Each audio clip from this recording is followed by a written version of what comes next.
आपकी आँखों में कुछ महके हुए से राज हैं, आपसे भी खूबसूरत आपके अंदाज हैं। दोस्तों नमस्कार, आप सभी लोगों का एक बार फिर से स्वागत करता हूं मैं आपके अपने ही channel housefull show with Nitin में। दोस्तों, जैसा कि आप लोग जानते हैं, आज 4 अगस्त के दिन किशोरदा का जन्मदिवस है और आज हम बात करेंगे किशोरदा के ही जीवन से जुड़े कुछ अनछुए पहलुओं के बारे में। दोस्तों, मध्य प्रदेश जो भारतवर्ष का एक राज्य है, वहाँ पे एक शहर है खंडवा, और खंडवा शहर में जो रेलवे स्टेशन है उसके ठीक सामने एक मार्केट प्लेस है जिसे बॉम्बे बाज़ार बोलते हैं। बॉम्बे बाज़ार में स्टेट बैंक ऑफ इंडिया के ठीक पीछे एक 5,000 स्क्वायर फीट की कोठी है जिसे गौरी कुंज या गांगुली हाउस कहा जाता है। ये जो कोठी है इसके मालिक हैं कुंजालाल गांगुली या कुंजालाल गांगोपाध्याय और उनकी पत्नी गौरी देवी गांगुली। 4 अगस्त 1929 के दिन कुंजालाल जी के घर उनकी चौथी संतान ने जन्म लिया जिसका नाम उन्होंने रखा आभास कुमार गांगुली। और दोस्तों, यही बालक बड़ा होकर के फिल्म इंडस्ट्री में छा गया और किशोर कुमार नाम था उसका। दोस्तों, किशोरदा 4 भाई बहन थे। सबसे बड़े अशोक कुमार जी, जिनका वास्तविक नाम कुमुदलाल गांगुली था। उनसे छोटी उनकी बहन थी सती देवी। तीसरे नंबर के उनके भाई थे अनूप कुमार गांगुली, जिनका वास्तविक नाम कल्याण था। और चौथे आभास कुमार गांगुली उर्फ किशोर कुमार। दोस्तों, किशोरदा की स्कूली शिक्षा खंडवा में ही हुई पूरी, और बचपन में एक बार उनके पैर में चोट लग गई। किशोरदा की आवाज़ में बड़ी खरखराहट थी और जब उनके पैर में चोट लग गई तो 2-3 दिन तक किशोरदा लगातार रोते रहे, और इस रोने की प्रक्रिया में उनकी जो गले की खराश थी वो पूरी तरह से चली गई और आवाज़ एकदम साफ आने लगी। तो दोस्तों, ये वाक़या हुआ। उसके बाद किशोरदा की स्कूली शिक्षा चलती रही और जब वो मुश्किल से 7-8 वर्ष के रहे होंगे तब उनके बड़े भाई अशोक कुमार गांगुली, जो उनसे 18 साल बड़े थे, वो मुंबई की ओर उन्होंने रुख कर लिया फिल्मों में अभिनय के लिए, चूँकि उसमें उनकी रुचि थी। उनके पिता उनको वकील बनाना चाहते थे, लेकिन उन्होंने अभिनय में रुचि ली और मुंबई की ओर रुख कर लिया। और इस दौरान किशोरदा की स्कूली शिक्षा जारी रही, और जब स्कूली शिक्षा उनकी पूरी हुई तब तक उनके जो तीसरे नंबर के भाई थे अनूप कुमार, वो भी फिल्म इंडस्ट्री में हाथ आजमाने के लिए मुंबई की ओर चले गए। और किशोरदा का दाखिला उनके पिताजी ने इंदौर के क्रिश्चियन कॉलेज में करा दिया, और 3 वर्ष के प्रवास के दौरान किशोरदा ने अनगिनत दोस्त बनाए इंदौर में, और उनमें से एक मेरे रिश्तेदार भी थे जो कि किशोरदा के क्लासमेट थे। और किशोरदा के का मस्खरापन, मस्ती भरा अंदाज और गाना बजाना ये कॉलेज के दौर में भी जारी रहा, और जो दोस्त थे सभी लोग किशोरदा से फरमाइश करते और किशोरदा एक से बढ़कर एक गीत उनके लिए गाते। किशोरदा के आदर्श शुरू से ही रहे के.एल. सहगल साहब, और कॉलेज के दौरान भी किशोरदा अपने दोस्तों को के.एल. सहगल साहब के एक से बढ़कर एक गीत गाकर सुनाते थे। दोस्तों, ये तो रहा किशोरदा की शिक्षा का कार्यकाल। उसके बाद जब उनकी शिक्षा पूरी हुई तब 40 के दशक के मध्य में अपने भाई के पास, अशोक कुमार गांगुली जी के पास, वे भी मुंबई आ गए। दोस्तों, किशोरदा के बड़े भाई अशोक कुमार जी मुंबई में ही फिल्मों में एस्टैब्लिश हो चुके थे और बॉम्बे टॉकीज से वो जुड़े हुए थे। तब जब किशोर कुमार वहाँ गए तो किशोर कुमार को गाने में रुचि थी, तो उन्हें कोरस सॉन्ग गाने का अवसर वहाँ पे मिला। फिर दोस्तों, 1948 में एक फिल्म आई जिद्दी, जिसमें किशोरदा ने अपने कैरियर का पहला गाना गाया खेमचंद प्रकाश जी के संगीत निर्देशन में, मरने की दुआएं क्यों मांगू। और दोस्तों, किशोरदा के आदर्श के.एल. सहगल साहब थे। शुरुआती दौर में उन्होंने उसी अंदाज में गीत गाए, लेकिन फिर उन्होंने अपनी स्टाइल एक बनाई और उस स्टाइल को बाहर लाने में सबसे बड़ा योगदान रहा एस डी बर्मन दादा का। दोस्तों किशोर दा के.एल. सहगल साहब को तो बहुत मानते ही थे, इसके अलावा अहमद रश्दी से भी बहुत ज़्यादा प्रभावित थे और अहमद रश्दी भी उनके आदर्श रहे। और अल्बर्ट हॉल लंदन में जब एक बार उन्होंने कॉन्सर्ट किया तब पहला गाना अहमद रश्दी का उन्होंने गाया था। तो दोस्तों ये किशोर दा की जो जर्नी थी, सफ़र था फिल्मी, ये वहाँ से 1949 से ज़िद्दी फिल्म से शुरू हुआ और उसके बाद दोस्तों फिर किशोर दा को थोड़ा बहुत काम मिलने लगा। शुरुआती दौर में किशोर दा को कोई गायक मानता ही नहीं था और संगीतकार उन्हें अपनी फिल्मों में गाना गवाने में थोड़ा सा परहेज़ करते थे, क्योंकि किशोर दा ने क्लासिकल सिंगिंग नहीं सीखा था। लेकिन एस डी बर्मन दादा ने उन्हें काफ़ी मौके दिए, काफ़ी अवसर दिए और उनकी फिल्मों में विशेषकर देवानंद साहब के लिए किशोर दा गाते रहे, या फिर किशोर दा अपनी ही जो फिल्म उनकी होती थी उसमें वो गाते थे खुद के लिए। तो ऐसा किशोर दा का सफ़र जारी रहा और 20 साल दोस्तों किशोर दा ने बहुत संघर्ष किया और ये बड़ा दुर्भाग्यपूर्ण है कि उस दौरान के जो संगीतकार थे, जो मुख्य संगीतकार थे एस डी बर्मन दादा के अलावा, जैसे कि शंकर जयकिशन, ओ.पी. नैयर साहब, नौशाद साहब या और भी जो भी संगीतकार थे, मदन मोहन साहब, ये सभी लोगों ने किशोर दा को ज़्यादा अवसर दिए नहीं।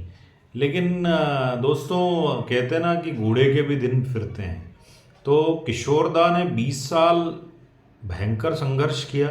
इस दौरान पैसों के भी काफ़ी डेंट उन्हें लोगों ने दिए। अक्सर लोग बोलते हैं ना कि किशोर दा बहुत खिलंदड़ी थे।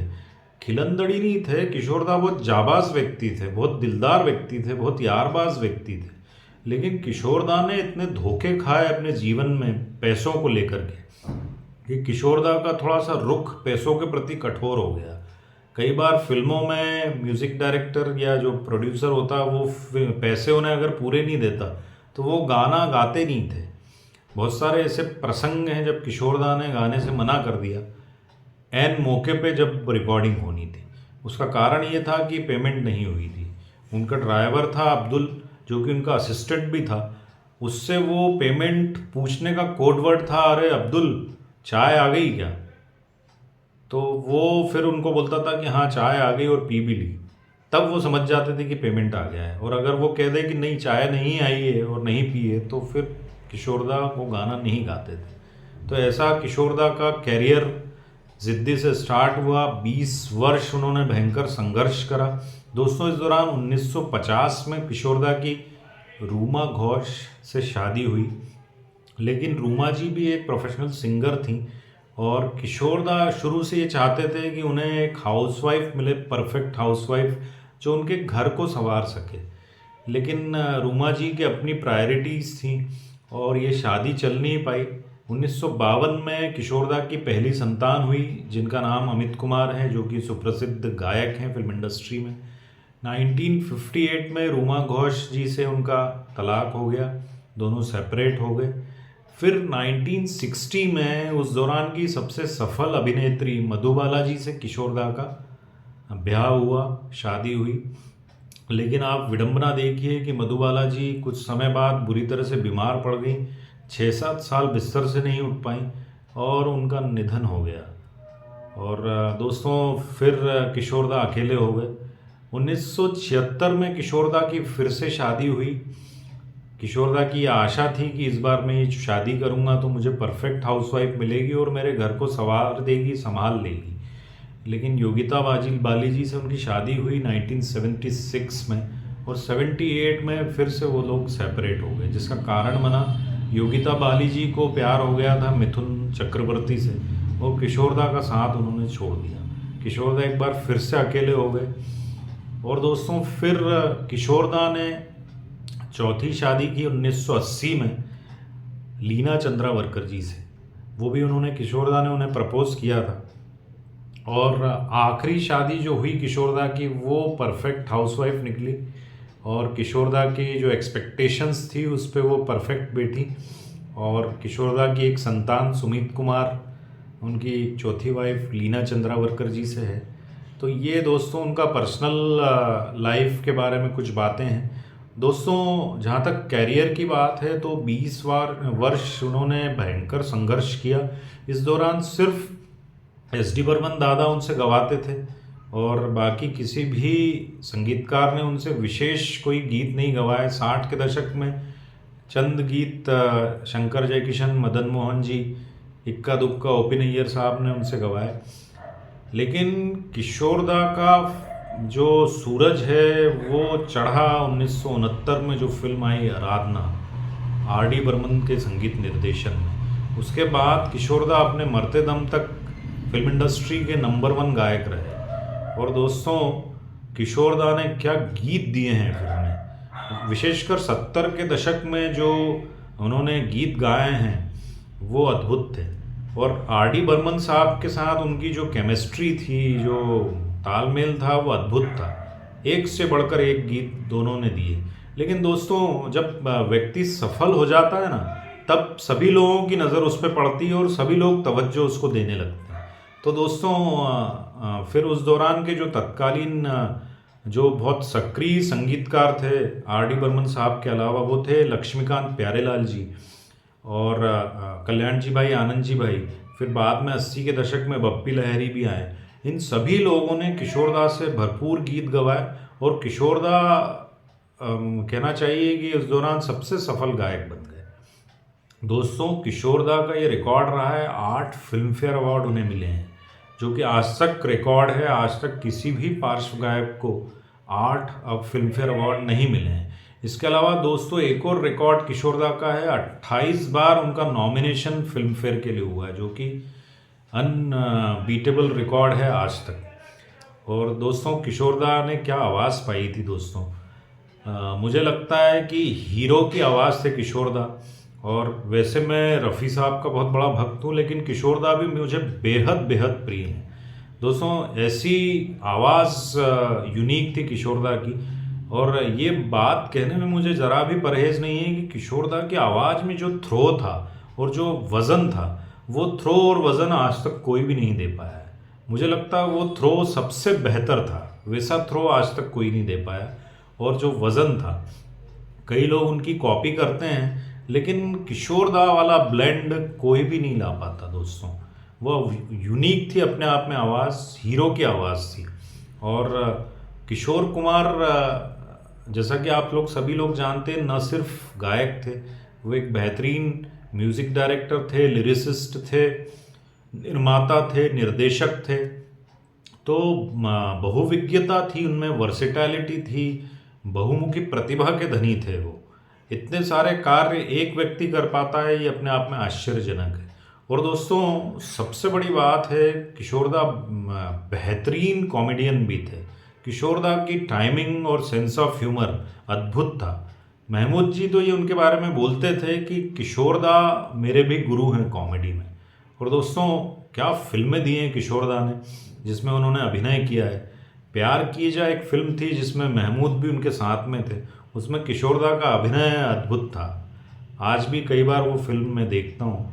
उसके अलावा पड़ोसन में और भी कई भी फिल्में हैं जिनमें किशोरदा, हाफ टिकट में दोस्तों सलील चौधरी किशोरदा को कभी भी गायक नहीं मानते थे, लेकिन उसमें उन्होंने गाया और सलीलदा के संगीत निर्देशन में गाया। उसमें एक बार एक ऐसी स्थिति निर्मित हो गई जब लता जी को किशोरदा के साथ गीत गाने के लिए रिकॉर्डिंग स्टूडियो पहुंचना था और लता जी पहुंच नहीं पाई। तब बड़ी असमंजस की स्थिति हो गई और तब किशोरदा ने ये बोला कि जो फीमेल पार्ट है वो भी मैं गा दूँ, तो सब आश्चर्य में पड़ गए। और दोस्तों आके दिल पे लगी ऐसे ही बिजुरिया, वो जो गीत गाया है किशोरदा ने, लोग अचंभित रह गए कि क्या गीत गाया है। तो किशोरदा में अथाह प्रतिभा थी। एक प्रतिभा और थी उनमें जिसके बारे में कम ही लोग जानते हैं, वो है वेंट्रीलॉकिज्म। इस पर मैंने एक वीडियो भी बनाया है दोस्तों, जो आप ज़रूर देखिएगा। वेंट्रीलॉकिज्म बेसिकली वो कला है जिसमें व्यक्ति पेट में से आवाज़ निकालता है और मुंह बिल्कुल नहीं हिलता, और सामने वाले को ये लगता है कि आसपास कोई है अदृश्य जो बोल रहा है। ये प्रतिभा भी किशोरदा में थी। तो दोस्तों ऐसी प्रतिभा की खान, ऐसा प्रतिभा का महासागर, ऐसा प्रतिभा का ओशन मैंने तो आज तक नहीं देखा। दोस्तों किशोरदा, मैं ये कहने में ज़रा भी नहीं झिझकूंगा कि आज तक जितने भी कलाकार हुए हैं उनमें सबसे प्रतिभाशाली किशोरदा ही थे। और दोस्तों मैं उनको हमेशा बोलता हूँ, फिल्म इंडस्ट्री का ध्रुव तारा थे वो ध्रुव तारा जिसकी चमक कभी निस्तेज नहीं होगी। दोस्तों ऐसे थे किशोरदा मीठे के बेहद शौकीन थे। खंडवा में उनके सबसे खास दोस्त थे हीरालाल शर्मा जी, जिन्हें लाला जी जलेबी वाला भी कहा जाता था। उनकी दुकान बॉम्बे बाज़ार के ठीक पास थी। किशोरदा जब भी मुंबई से खंडवा पहुंचते तब घर बाद में जाते पहले लाला जी की दुकान पे जाते थे और जलेबी खाते थे। और जब किशोरदा खंडवा में थे तब नियमित रूप से जलेबी खाते थे। जलेबी के अलावा दोस्तों किशोरदा को रबड़ी भी बेहद प्रिय थी और मिष्ठान प्रेमी थे वो मेरी ही तरह। और किशोरदा की क्या बात है, किशोरदा ने जो गीत गाए हैं, जो क्षण हमें दिए हैं, उन्हें हम ताउम्र नहीं भूलेंगे। दोस्तों किशोरदा की जर्नी बड़ी इंटरेस्टिंग रही है। किशोरदा जब इस दुनिया को छोड़कर 13 अगस्त 1987 के दिन इस दुनिया को छोड़कर गए, उसके लगभग 4-5-6 महीने पहले ही खंडवा आए थे। और खंडवा आकर के उनके जो सबसे पुराने मुलाजिम हैं, जो आज भी उस कोठी में रहते हैं, बाहर ही उनका पलंग लगा रहता है, वहीं वो मिलेंगे आपको। अब तो काफ़ी उम्र हो चुकी है उनकी। तो वो उनसे उन्होंने कहा था कि मैं, आप चिंता ना करें, मैं कुछ ही महीनों में वापस खंडवा आ रहा हूँ और अब की बार खंडवा छोड़ के नहीं जाऊँगा। परमानेंटली मैं स्थायी रूप से खंडवा में आकर के बसने वाला हूँ। लेकिन दोस्तों ये अनफॉर्चुनेट है कि ऐसा हो नहीं पाया और किशोरदा ने 13 अगस्त 1987 के दिन इस दुनिया को अलविदा कह दिया। किशोरदा की आखिरी इच्छा थी कि उनकी अंत्येष्टि खंडवा शहर में ही हो और मुंबई से उनका शव खंडवा लाया गया था और वहीं पे उनकी समाधि भी है। मैं अक्सर वहाँ जाया करता हूँ, अनगिनत बार मैं वहाँ गया हूँ, उनके घर पे भी और उस समाधि पर भी, और एक अजब सा सुकून है उस जगह पे। दोस्तों किशोरदा अपने अनोखे अंदाज के लिए, अपने अप्रत्याशित अनप्रिडिक्टेबल स्वभाव के लिए जाने जाते थे। जो जीवन की पहली कार उन्होंने खरीदी थी, जब रूमा घोष से उनका तलाक हो गया, अलग हो गई वे, तब गुस्से में वो कार उन्होंने गौरी कुंज मुंबई में जो उनका निवास है गांगुली हाउस, वहाँ पे ज़मीन में गाड़ दी। और आज भी दोस्तों वो कार उसी घर में गड़ी हुई है। तो ऐसा किशोरदा का अनोखा अंदाज था।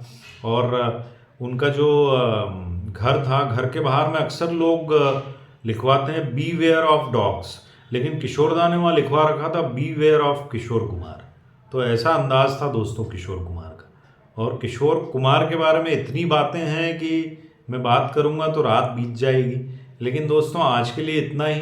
किशोरदा का जन्मदिन था इसलिए ये वीडियो मैंने बनाया। और आपको यदि मेरा वीडियो अच्छा लगा हो तो कृपया लाइक और शेयर करें, और दोस्तों मेरे चैनल को ज़रूर सब्सक्राइब करें और बेल आइकन और ऑल को प्रेस करें, जिससे कि सारे नोटिफिकेशंस आप लोगों तक पहुंच पाए। दोस्तों इसी प्रकार से किस्से में आपके लिए लाते रहूँगा।